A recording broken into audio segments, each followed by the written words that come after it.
Lecture 15 chapter 1।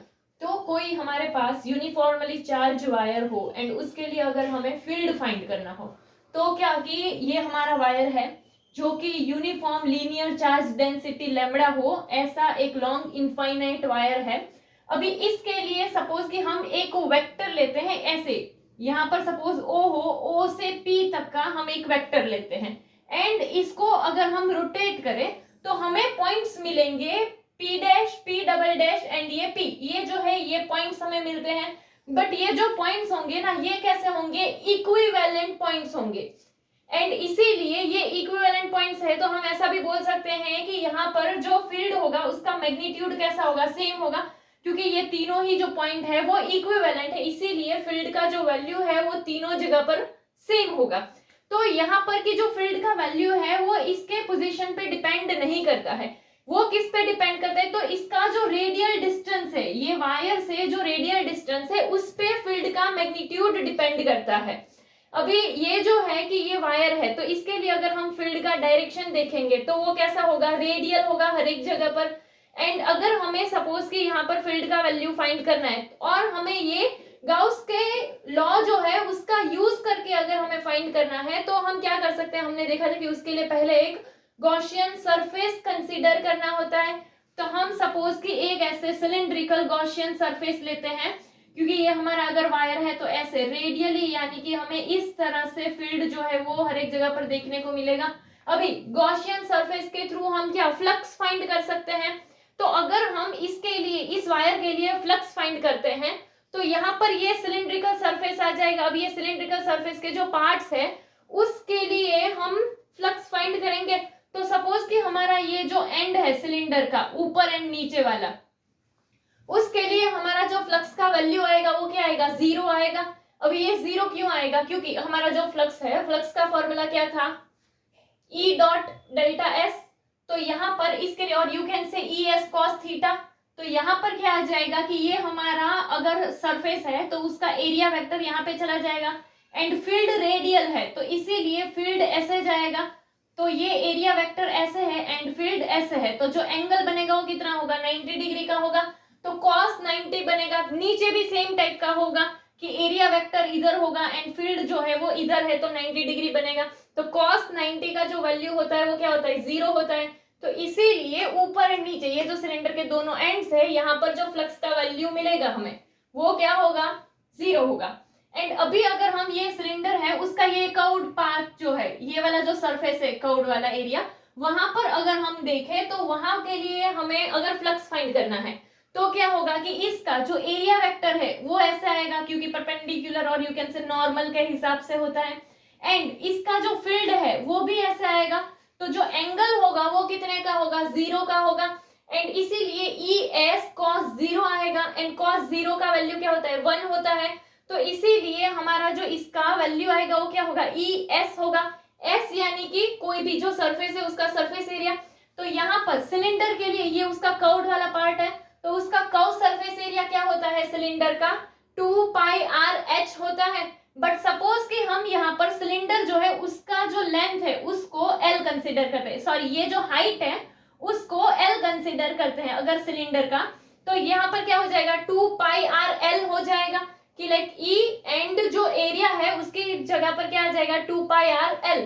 तो इसीलिए flux का जो वैल्यू होगा वो हमारा क्या आ जाएगा, E 2 pi R L. But हमें पता है कि गाउस के हिसाब से फ्लक्स का एक और फॉर्मूला था कि लाइक क्लोज सरफेस है तो उसमें जो फ्लक्स होगा वो Q बाई एप्सिलॉन नॉट के हिसाब से होगा। तो फ्लक्स के लिए एक ये फॉर्मूला भी हो सकता है, एक ये भी हो सकता है, तो दोनों ही अगर फ्लक्स है तो दोनों को कंपेयर कर सकते हैं, तो इसीलिए दोनों को इक्वल टू में भी रख सकते हैं। तो हम क्या करते हैं, E 2 pi R L equals to Q by epsilon naught. अभी देखो यहाँ पर हमने Q की जगह पर क्या लिखा है, लैम्बडा एल, तो ये लैम्बडा एल जो है वो क्या दिखाता है, तो हमने लीनियर चार्ज डेंसिटी जब देखा था तो लीनियर चार्ज डेंसिटी हमारा क्या था कि lambda equals to Q by L के हिसाब से था कि यूनिट लेंथ में जितना चार्ज होता है। एंड अगर हम एल को यहाँ से यहाँ ले जाए तो वो चार्ज के लिए क्यू का वैल्यू क्या आ जाएगा, लैम्बडा एल आ जाएगा।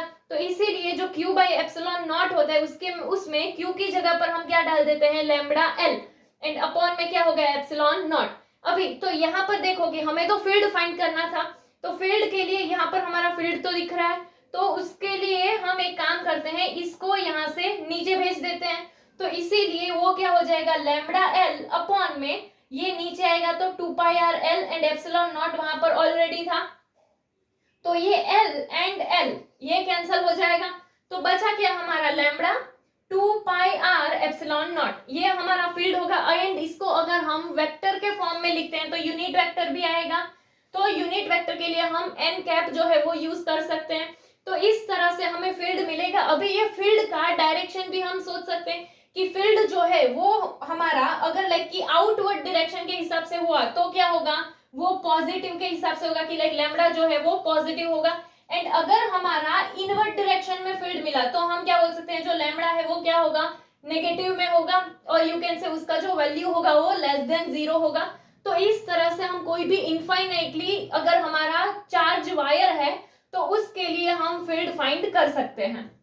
नेक्स्ट, अगर हमारे पास कोई भी चार्ज प्लेन शीट हो एंड उसके लिए हमें फील्ड फाइंड करना हो, तो यहाँ पे कि ये हमारे पास चार्ज प्लेन शीट है एंड इसका सरफेस चार्ज डेंसिटी जो है वो सपोज सिग्मा हो, तो इसके लिए हम एक गाउसियन सरफेस लेते हैं। अभी ये गाउसियन सरफेस में सपोज कि ये हमारा फर्स्ट एंड सेकंड वाला जो सरफेस है वो हमारी इस शीट से पैरेलल हो, एंड यहाँ पर कि ये वाला जो है इसे हम थर्ड सरफेस लेते हैं। अभी ये जो तीनों है इन तीनों का जो फ्लक्स होगा वो हमारा इसका टोटल फ्लक्स होगा।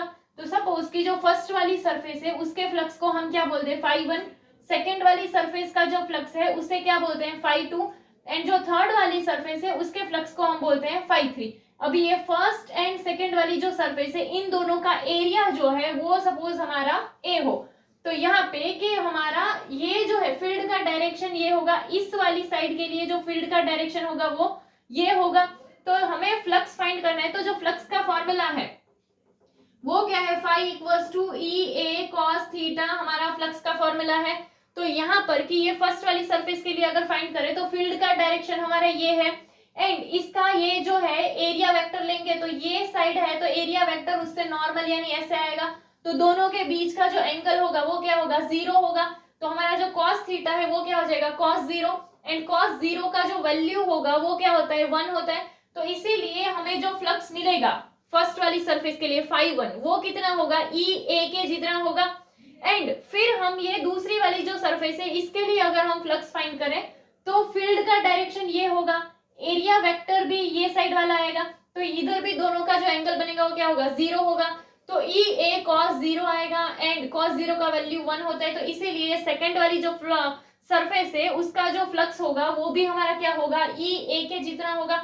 फिर अगर हम ये थर्ड वाली सरफेस लेते हैं तो ये थर्ड वाली सरफेस के लिए कि हमारा फील्ड का डायरेक्शन ये होगा एंड एरिया वेक्टर ये वाली सरफेस है तो नॉर्मल यानी ये आएगा, तो यहाँ 90 डिग्री का एंगल बनता है। अगर ये साइड के हिसाब से देखें तब भी हमारा ये फील्ड का डायरेक्शन ये आएगा एंड एरिया वेक्टर यहाँ पे आएगा तो भी एंगल जो है वो क्या आएगा, 90 डिग्री का आएगा।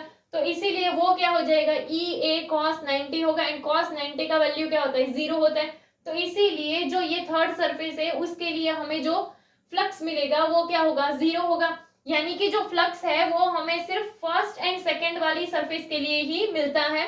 तो यहाँ पे अगर हम ये टोटल फ्लक्स फाइंड करें तो क्या हो जाएगा, तीनों का प्लस करेंगे यानी φ1 प्लस φ2 प्लस φ3। तो φ1 जो है वो तो हमारा क्या था, ई ए, φ2 भी हमारा क्या था, ई ए, एंड φ3 हमारा क्या था, 0। तो ई ए प्लस ई ए यानी कि यहाँ पर जो फ्लक्स मिला वो क्या हो गया हमारा, 2 ई ए के जितना हो गया। अभी ये तो हमने फ्लक्स फाइंड किया, बट साथ में ही जो गाउस है उसके अकॉर्डिंग अगर हम देखें तो फ्लक्स का एक और फॉर्मूला है, φ equals to q by epsilon not. चलो, तो यहाँ पर हमें फ्लक्स मिला है 2EA एंड साथ में हमारा फ्लक्स का ये भी तो फॉर्मूला है, तो हम ये दोनों को कंपेयर कर सकते हैं। तो इसीलिए हमारा क्या हो जाएगा, 2EA इक्वल्स टू हम क्या बोल सकते हैं, q बाय एप्सिलॉन नॉट। तो ये इसके साथ ही अभी यहाँ पर हमारा q है, तो हमें सरफेस चार्ज डेंसिटी के टाइम पर एक फॉर्मूला देखा था, सरफेस चार्ज डेंसिटी क्या था, सिग्मा। सिग्मा इक्वल्स टू हमारा क्या होता था, q बाई ए, कि यूनिट एरिया में जितना चार्ज है वो हमारा सरफेस चार्ज डेंसिटी था। तो ये a अगर यहाँ से यहाँ जाए तो q का वैल्यू जो होगा वो हमें क्या मिलेगा, सिग्मा a के जितना मिलेगा। तो इसीलिए यहाँ पर ये जो हमारा Q बाई एप्सिलॉन नॉट आ रहा है तो Q की जगह पर हम सिग्मा ए डाल सकते हैं, तो इसीलिए वो क्या हो जाएगा 2EA equals to sigma A upon epsilon naught. अभी हमें तो इसके लिए क्या फाइंड करना है, फील्ड फाइंड करना है। तो फील्ड फाइंड करने के लिए सपोज ये जो 2A है उसको यहाँ इस साइड से इस साइड भेज देते हैं, तो इसीलिए वो क्या हो जाएगा हमारा सिग्मा ए एंड 2A यहाँ नीचे आ गया एंड एप्सिलॉन नॉट का एप्सिलॉन नॉट। चलो तो अभी ये ए कट हो जाएगा तो हमारा बचा क्या कि E इक्वल्स टू क्या आ जाएगा, ये सिग्मा एंड 2 एप्सिलॉन नॉट बचा। तो इसीलिए इसके लिए जो हमारा फील्ड आएगा उसका वैल्यू क्या होगा, sigma upon 2 epsilon not. And अगर हम इसको वेक्टर के फॉर्म में लिखते हैं तो वेक्टर के फॉर्म में क्या हमारा एक यूनिट वेक्टर आ जाएगा। चलो तो अभी अगर हमारा फील्ड जो है, फील्ड की डायरेक्शन के हिसाब से अगर हम देखें तो अगर हमारा इस वे में कि ये जो शीट है, शीट से ऐसे दूर जाती साइड अगर हमारा फील्ड का डायरेक्शन हो तो हम क्या बोल सकते हैं, सिग्मा जो है वो क्या होगा उस टाइम पे पॉजिटिव होगा। एंड अगर हमारा फील्ड का डायरेक्शन ऐसे हो मतलब कि टुवर्ड्स द शीट, तो हम क्या बोल सकते हैं उस टाइम पर जो हमारा सिग्मा होगा वो क्या होगा, नेगेटिव होगा। यहाँ पे हमने फील्ड का जो डायरेक्शन है वो क्या लिया, ये साइड वाला लिया क्योंकि ये क्या है पॉजिटिव। चलो यहाँ तक के लिए पता चल गया। अभी कि ये हमारा जैसे इसके हिसाब से अगर हम देखें तो कि ये जो शीट है वो ये हमारा शीट हो गया एंड ये हमारा सरफेस हो गया। तो यहाँ के लिए जो फील्ड होगा वो ये साइड होगा, ये वाली जो सरफेस है उसके लिए जो फील्ड होगा वो ये साइड होगा। तो ये इस वे से हमारा आया है। नेक्स्ट, अगर हमारे पास कोई भी चार्ज शेल हो एंड उसके लिए अगर हमें फील्ड फाइंड करना हो, तो जैसे ये जो है हमारे पास सपोज कि एक चार्ज शेल है एंड इसके लिए हमें फील्ड फाइंड करना है। तो ये चार्ज शेल है तो इसका सरफेस चार्ज डेंसिटी जो है वो सपोज क्या हो, सिग्मा हो। एंड इस शेल का जो रेडियस है वो क्या है, आर है। तो इस शेल से एक आउटसाइड वाले पॉइंट पर, ये पी पॉइंट पे अगर हम फील्ड फाइंड करते हैं तो यहाँ पर कि इसका जो वेक्टर है उसको हम सपोज क्या लेते हैं, आर लेते हैं। ये जो है ये हमारे शेल का रेडियस है एंड ये जो आर है वो पी पॉइंट के लिए वेक्टर है। अभी यहाँ पर अगर हम देखें तो क्या होगा कि हम एक गॉसियन सरफेस जो है वो सोच सकते हैं ऐसे। एंड यहाँ पर क्या होगा कि ये जो गॉसियन सरफेस है उसके हर एक पॉइंट के लिए हमारा फील्ड का जो वैल्यू आएगा वो इक्वल होगा। तो इसके लिए हम इसका एक स्मॉल एरिया एलिमेंट भी ले सकते हैं कि चलो यहाँ पर अगर हम फाइंड करें तो क्या होगा कि इसका हमें पहले फ्लक्स फाइंड करना पड़ेगा। तो फ्लक्स का फॉर्मूला हमारा क्या था, E डॉट डेल्टा एस, और you can say E delta S cos theta. तो यहाँ पे ये हमने एरिया एलिमेंट लिया है तो इसका एक एरिया वेक्टर भी आएगा तो वो इस डायरेक्शन में होगा। अभी यहाँ पर जो है सपोज कि ये अगर हमारे पास चार्जेस हो तो इसमें फील्ड का डायरेक्शन जो है वो भी यही होगा। तो ये दोनों एक दूसरे से पैरेलल होगा, मतलब कि हमारा जो फील्ड का डायरेक्शन है एंड हमारा जो एरिया वेक्टर है वो दोनों क्या होंगे, एक दूसरे से पैरेलल होंगे। और इसीलिए कॉस जो है 0 का वैल्यू पुट करना आएगा कि like E delta S cos theta में हमारा जो कॉस थीटा है उधर पे हमको क्या पुट करना होगा, कॉस 0, एंड कॉस 0 का वैल्यू क्या होगा 1। और इसीलिए हमारा यहाँ पर ये ऐसे कोई भी एक स्मॉल एलिमेंट के लिए अगर हम देखेंगे तो उसका जो फ्लक्स होगा वो क्या आएगा, E डेल्टा एस के जितना आएगा। बट हमें तो पूरे के हिसाब से फाइंड करना है तो ये जितने भी हमारे पास डेल्टा एस एलिमेंट है उन सब का हम क्या करते हैं, ऐड कर देते हैं तो हमें टोटल फ्लक्स मिल जाएगा। अभी ये जितने भी हमारे एरिया एलिमेंट है वो सारे मिलकर ऐसे एक स्फीयर बनाते हैं तो एरिया ऑफ स्फीयर आ जाएगा हमारा। तो ये जो हमारा एरिया होगा उसमें ये आर वाला रेडियस, ये जो आर है वो आएगा। तो एरिया ऑफ स्फीयर के हिसाब से क्या होता है 4 पाई आर स्क्वायर होगा। तो इसीलिए यहाँ पर हमारा क्या आया था E डेल्टा एस, बट यहाँ पर अगर हम पूरा एरिया जो है वो यहाँ पर कि ये डेल्टा एस जो है उन सबका ऐड वाला एरिया डाले तो वो क्या 4 पाई आर स्क्वायर यूज कर सकते हैं। तो इसीलिए जो फ्लक्स होगा वो क्या हो जाएगा, E into 4 pi r square आ जाएगा। अभी हमने ये जो है फ्लक्स फाइंड किया, बट इसके अलावा फ्लक्स का एक और फॉर्मूला है, वो फॉर्मूला क्या है, phi equals to Q by epsilon naught. तो इसके हिसाब से अगर हम देखें तो हम ये दोनों, ये फ्लक्स जो हमें मिला एंड ये जो फ्लक्स है इन दोनों को कंपेयर कर सकते हैं। तो ये E पाई आर स्क्वायर आ गया एंड यहाँ पर, बट ये तो चार्ज है तो चार्ज के लिए यहाँ पर हम सरफेस चार्ज डेंसिटी वाला फॉर्मूला जो है उसका भी यूज कर सकते हैं कि वो क्या था हमारा sigma equals to Q by a था। तो ये यहाँ से यहाँ आएगा तो sigma a equals to q आ जाएगा। अभी एरिया अगर हम देखें तो यहाँ पे एरिया कौन सा आएगा, तो चार्ज के टाइम पर हमने क्या देखा था कि चार्ज में सिर्फ वही वाला एरिया आएगा जहां तक हमारा चार्ज है। तो इसमें सिर्फ इतना ही, यही एरिया हमारा आएगा।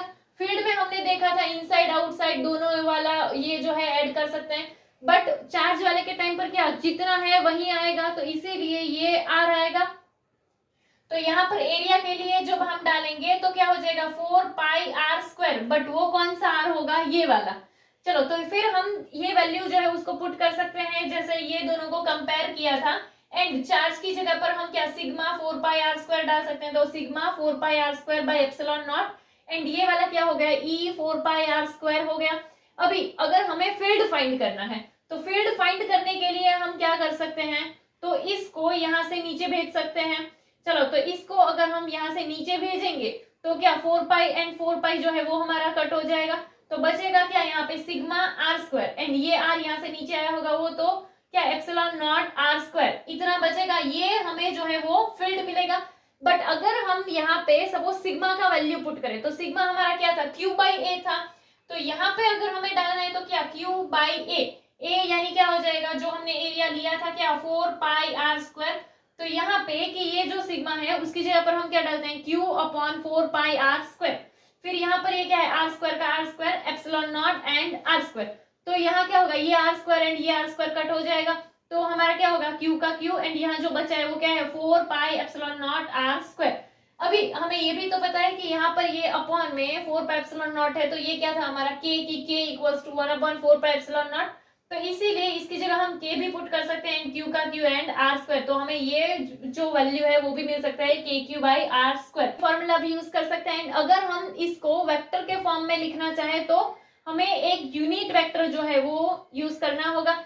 चलो तो ये वाला हमने फील्ड क्या फाइंड किया कि जब हमारा जो है वो आउटर वाले पार्ट में हो, शेल के आउटर वाले पार्ट में हो, और यू कैन से कि ये वाला जो वेक्टर हमारा है is greater than this radius, तो यानी ये वही हुआ कि वो आउटर पार्ट में हो, उसके लिए फील्ड फाइंड किया।